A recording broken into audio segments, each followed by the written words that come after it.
呢一個係一個比較緊急嘅消息 ，Kita 終於有回應啦，就終於收到一封 Kita 俾外送員嘅一封公開信，咁應該係回應近排嘅示威遊行啦，同埋一啲網上對佢嘅抨擊嘅。咁我都要好緊急咁樣去跟進，同埋話俾大家聽佢其實講緊啲乜嘢啦，有冇作出啲咩讓步啊、改善啊咁樣嘅。事不宜遲，我哋睇睇。佢話過去嘅一個月呢，就進行咗16次嘅面對面交流會啦吓。唔好意思，係交流會唔係交流會啊吓。不過我自己都好奇怪，因為我自己都有裝過 app 啦，間唔時都有玩下，但係佢都冇邀請過我喎，好似唔知有冇做緊外送員嘅你俾佢邀請過呢？有嘅可以講下。咁佢回應嘅第一點呢，就係回應服務費究竟有冇調整呢？其實睇完成段佢都冇回應過，其實都係講翻之前嘅三篤屁啦，就係講話收入係好多部分組成嘅，包括係基本服務費啊、服務津貼啊、準時津貼啊，同埋用戶嘅小費等等。呢一句係最詭異啦，配送服務費同埋獎勵咧會因應不同因素有差異，例如咧係上線嘅時間啊、配送距離啊、配送難度啊同埋市場需求等等。各位網友，其實我聽咗啲乜嘢呢？究竟揾 AI 答都應該答唔到咁差啩？不過佢大概嘅意思即係話，本公司就唔會話你聽噶啦，只可以話你聽，有時會高啲，有時會低啲。配送嘅難度高啲咪高啲咯，難度低啲咪低啲咯，係佢自己講噶吓。中午夜晚市場需求高咪俾多啲津貼咯，凌晨啊、朝早啊咁咪冇津貼咯。之後仲承諾話會投入更加多嘅資源啦，通過推出更多嘅接單模式同埋獎勵計劃啊，為送遞員呢提供更多嘅賺取額外收入嘅機會。其實老實講啊，好簡單，服務員其實係需要你去提升佢嘅基本服務費啫，絕對唔係要你提升佢嘅什麼津貼啊、獎勵啊等等。我都可以大膽咁樣保證同埋講一句，佢嘅津貼啊、獎勵其實好多時都係由大家嘅基本服務費嗰度扣減出嚟，然後將佢撥咗入去啲津貼獎勵裏面。相信好多外賣員都有經驗，佢可以出一張10幾蚊嘅單，但係個準時津貼去到8蚊、9蚊，其實加翻埋20幾蚊，咪就係你嘅基本服務費咯。跟住呢張單嘅作用就係逼你喺一個超短嘅時間裏面呢，係去完成呢張單，去攞到準時嘅津貼，又跑又衝。遇到紅燈唔理啦，照衝啦。如果唔衝，咁我就會冇咗1/3嘅服務費。如果你係外賣員，你衝唔衝啊？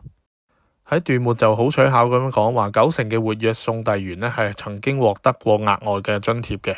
咁當然係獲得過額外嘅津貼啦，就係計你啱啱入去做嘅新人獎，你做10單8單都已經有個津貼啦。第二段就解釋點解要使用搶單啦，同埋呢好有心咁樣教你點樣安全咁樣去搶單。佢話將來會改善產品設計啦吓，點改善就唔知啦，因為而家係冇改善嘅。同埋佢好有心咁樣建議呢車手呢喺停車之後呢先至開個 app 嚟搶單。究竟佢係同啲咩人開見面會嘅呢？如果車手係可以停車搶單嘅話，搶得贏啲步兵嘅話，咁佢哋仲使乜冒險揸住車仲撳着個 app 去搶呢？車手就當然係長期揸住車噶啦，佢送遠單噶嘛，咁佢返嚟回程都要時間噶嘛。佢嘅時間大多數都喺車上，咁佢點同步兵去搶單呢？好啦，跟住佢仲補充呢 Kita 嘅派單模式係佔90%嘅，搶單只係佔1成嘅啫。即係話咩呢？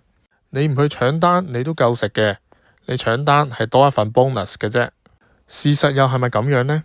正如我上一集所講啦，好多嘅外送員都係循規蹈矩，有單就做，有單就接，但係佢哋落得嘅下場就係因為佢哋冇參加 K 高，所以佢哋嘅派單只係會晏晝派1張2張俾佢哋。如果唔自己去搶單，靠佢嘅1張2張單賺20蚊40蚊，呢個係一個點樣可悲嘅情況嚟嘅呢？所以最終佢都係想勸你，大家都係快啲加入 K 高啦，肯為咗公司犧牲，自願減人工，慢性自殘雙腳，公司就不斷會有任務俾你噶啦。國家終有任務俾你啦。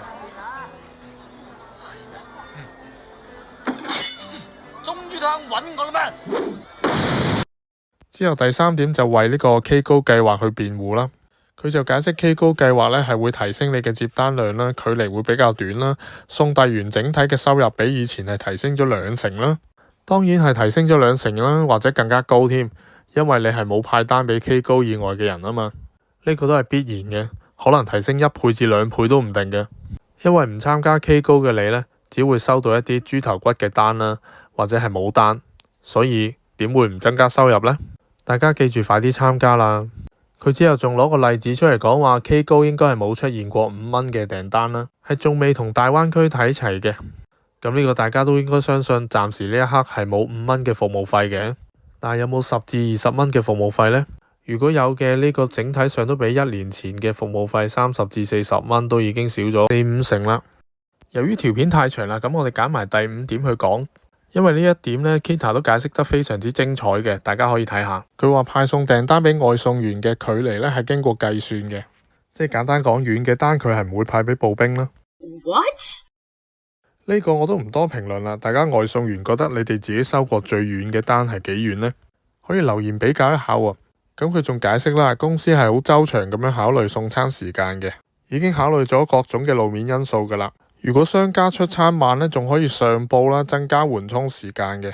其實外賣員唔夠時間送，多數都係因為商家出餐慢。點解仲會出現咁多超時嘅情況呢？其實就係因為滿足唔到佢嘅上報條件啊嘛。好多時喺送餐時間完結之前10分鐘先可以上報，或者送餐時間完結前嘅5、6分鐘先可以上報。咁餐廳唔係超級遲，佢係一般遲，同埋都幾遲嘅時候，拖夠你5至10分鐘或者15分鐘先出個餐俾你。咁你一來又上報唔到，你嘅送遞時間又得返5至10分鐘。所以大家點解可以見到好多外賣員喺條街度跑嚟跑去？絕對唔係因為佢哋中意做運動。其實佢哋只係想攞到嗰個所謂嘅準時津貼，亦都唔想俾公司警告佢哋超時。喺各種好無奈嘅因素之下，佢哋只可以跑住去做。至於搭單嘅問題呢，就比較複雜，留返下次先講啦。咁我哋聽完 Kita 對外賣員嘅有誠意嘅回應之後，大家收唔收貨呢？睇完成封公開信，究竟佢有冇因為大罷工而做出一啲實質嘅承諾呢？有冇解答到外賣員嘅疑慮呢？大家可以自行去評價一下啦。今集條片就去到呢度啦。如果有咩意見，歡迎留言話俾我知。我哋下集再見，拜拜。